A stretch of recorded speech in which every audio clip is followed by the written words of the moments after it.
राजस्थान की सीमा से लगा एक छोटा सा गांव था, भैरवपुर। गांव साधारण था, लेकिन वहां के लोगों के चेहरों पर हमेशा एक अनजाना डर दिखाई देता था। कारण था एक चुड़ैल, जिसके बारे में कहा जाता था कि वो हर रात गांव में घूमती थी। गांव में पिछले 2 महीनों में 5 लोग गायब हो चुके थे। एक रात पंचायत भवन में सभी इकट्ठा हुए। हम लोग कब तक यूं ही डर कर जीते रहेंगे? 5 लोग गायब हो चुके हैं और हर रात कोई न कोई अपनी मौत का इंतजार करता है। सरपंच जी, मैंने अपनी आंखों से उसे देखा है। उसके पैर उल्टे थे और बाल जमीन पर घिसट रहे थे। मैं कसम खाकर कहता हूँ कि वो इंसान नहीं थी। कल रात मेरे घर के बाहर भी किसी औरत की रोने की आवाज आई थी।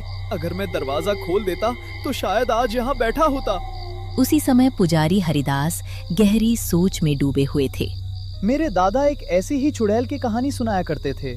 उन्होंने बताया था कि कुछ गांवों में लोग अपने दरवाजे पर "ओ चुड़ैल कल आना" लिख देते थे।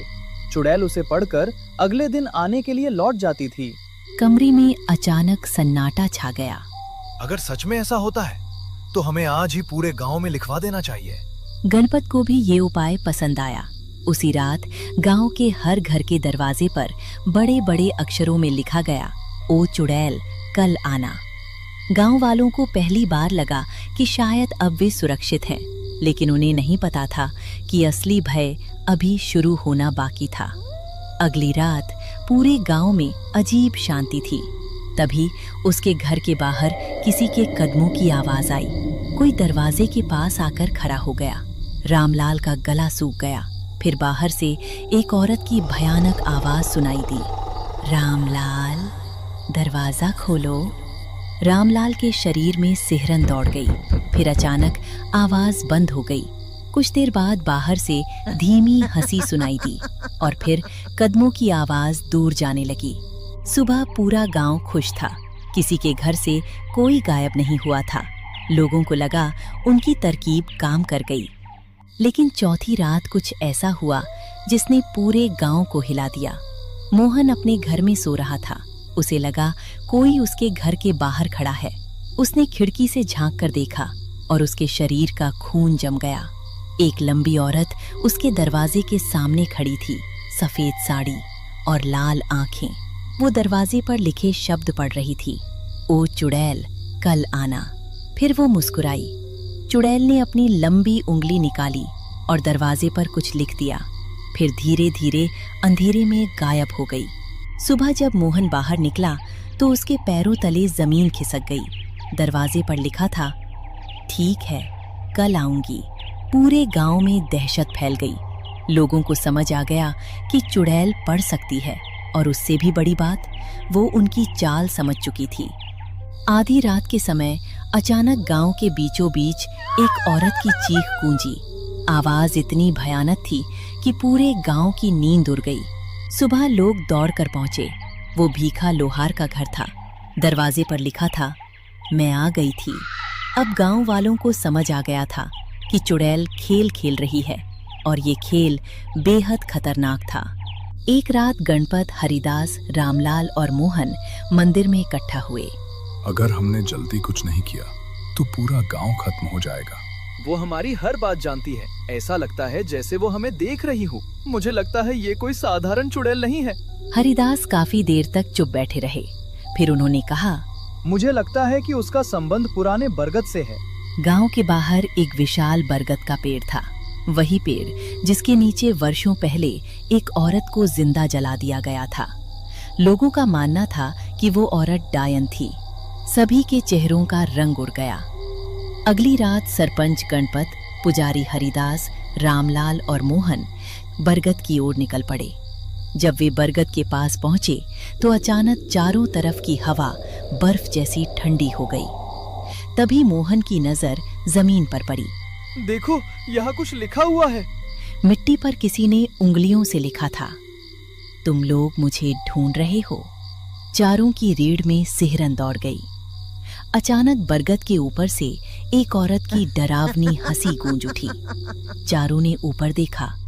बरगद की एक मोटी शाखा पर चुड़ैल उल्टी लटकी हुई थी। चेहरे पर सड़ी हुई चमड़ी लटक रही थी। और उसके होठों पर वही भयानक, हे भगवान, यही है वो। तो तुम लोग मुझे मारने आए हो। उसकी आवाज इंसान और जानवर के बीच की किसी चीज जैसी लग रही थी। तूने गांव के लोगों को क्यों मारा? चुड़ैल कुछ सेकंड चुप रही, फिर उसकी आंखों में नफरत भर गई। क्योंकि तुम्हारे गांव ने मुझे जिंदा जलाया था। उन्होंने देखा, करीब 50 साल पहले गांव वालों ने एक औरत को डायन समझकर इसी बरगद के नीचे बांध दिया था, बिना किसी सबूत के। उस पर मिट्टी का तेल डाला और आग लगा दी। वो औरत चीखती रही, रहमत मांगती रही, लेकिन किसी ने उसकी बात नहीं सुनी। जलते हुए उसने आखिरी बार कहा था, मैं लौटूंगी और तुम सबके वंश को खत्म कर दूंगी। चारों के शरीर से पसीना बहने लगा। तो गांव वालों ने गलती की थी? गलती? उन्होंने मुझे जिंदा जलाया, मेरी चीखों पर हंसे, और अब तुम चाहते हो कि मैं उन्हें माफ कर दूं? अचानक उसकी आंखें खून जैसी लाल हो गईं। हरिदास मंत्र पढ़ने लगे, लेकिन चुड़ैल की शक्ति बहुत ज्यादा थी। मोहन हवा में लटका हुआ तड़प रहा था। बचाओ, बचाओ, मुझे नीचे उतारो, बचाओ। आज एक और शिकार मिलेगा।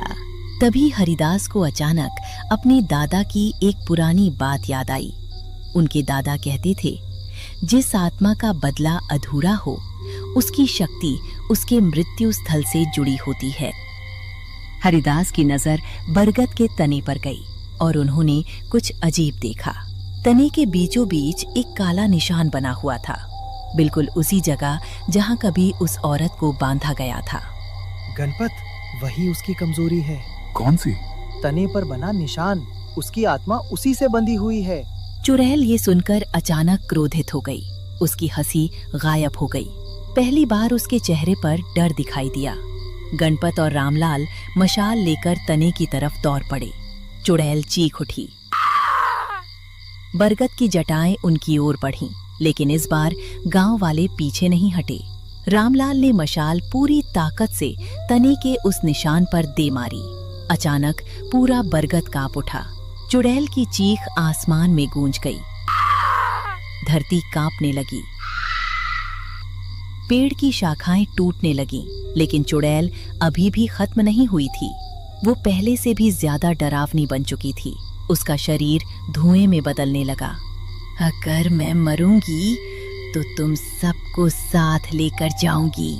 अचानक पूरा बरगद काले धुएं से भर गया। चारों तरफ अंधेरा छा गया, किसी को कुछ दिखाई नहीं दे रहा था। तभी हरिदास ने अपनी थैली से गंगा जल की छोटी शीशी निकाली। ये वही गंगा जल था जिसे वो वर्षों से मंदिर में संभाल कर रखे हुए थे। यही आखिरी उपाय है। उन्होंने पूरी शक्ति से गंगा जल चुड़ैल की ओर फेंक दिया। जैसे ही गंगा जल उसके शरीर पर पड़ा, चुड़ैल की भयानक चीख निकली। उसका शरीर जलने लगा। धुएं के बीच उसका चेहरा विकृत होने लगा। नहीं, नहीं, ये नहीं हो सकता। लेकिन गंगा जल लगातार अपना असर दिखा रहा था। बरगद का काला निशान चमकने लगा। अचानक चुड़ैल के शरीर में दरारें पड़ने लगीं। उसकी लाल आंखें बुझने लगीं और अगले ही पल पूरा बरगद बीच से फट गया। एक तेज प्रकाश निकला और चुड़ैल धुएं में बदलकर हमेशा के लिए गायब हो गई। कुछ सेकंड तक चारों तरफ सन्नाटा छाया रहा। फिर हवा सामान्य होने लगी।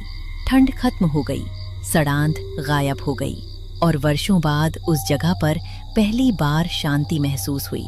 अगली सुबह गांव वालों ने देखा कि बरगद का विशाल पेड़ आधा टूट चुका था और सबसे अजीब बात, सभी घरों के दरवाजों पर लिखे शब्द गायब हो चुके थे। लेकिन जाते जाते चुड़ैल एक आखिरी निशानी छोड़ गई थी। बरगद के टूटे हुए तने पर जले हुए अक्षरों में एक वाक्य लिखा हुआ था, धोखा तुमने दिया था, बदला मैंने लिया। उसके नीचे एक लंबी खरोंच बनी हुई थी, जिसे देखकर आज भी गांव वाले कांप उठते हैं। गांव के बुजुर्ग आज भी एक चेतावनी देते हैं, कभी किसी बेगुनाह पर झूठा आरोप मत लगाना, क्योंकि अन्याय से पैदा हुआ श्राप कई पीढ़ियों तक पीछा करता है।